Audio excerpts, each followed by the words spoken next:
Question number 15, factorize completely 3mn squared plus 18 mn.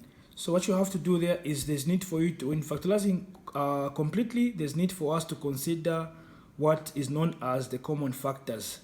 It could be numbers or letters, or it can be both numbers and letters.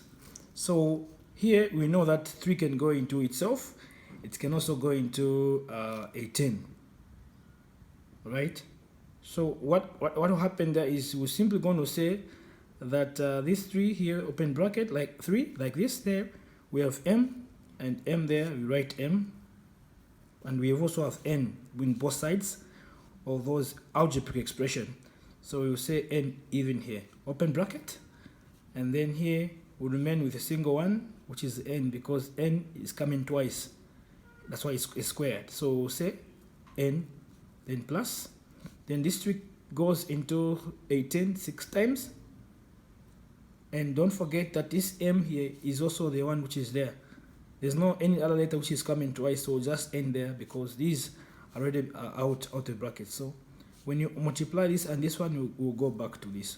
So the opposite of expansion is factorization. So this is my answer. So you get answer sheet provided, and you're going to write your answer on this question, on this part.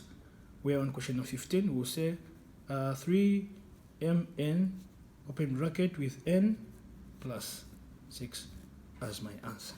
We now move on to the second one. We're being given a function. Given that f of x is equal to 3x minus 2 over 2, find f of this one.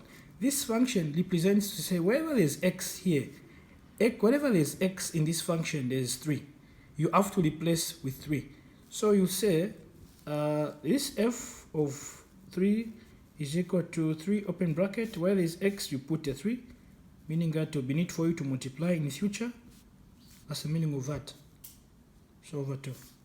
So here we are, we're simply going to say that this times that one, we're going to have 9 minus 2 over 2, which is equal to 9 minus 2, we're going to have a 7 over 2. Then you divide, you're going to have a 3 whole number and 1 over 2. That's my answer as f of 3. So you say on the answer provided on number 16, I will say f of 3 is equal to 3 whole number 1 over 2 as my answer. Proceed to question number 17. Without wasting much time, we'll say the population of Lusaka district is in 2021 was this figure here provided. All right. And now express this number in standard form, given your answer to 3 significant figures. So first of all, you express this whole number here the way it is in standard form. So you do this. There's a decimal point here at the end. So we first expressing it in standard form. We'll do this. We'll say count the number of steps. Here we have 1. We have 1, 2, 3, 4, 5, 6.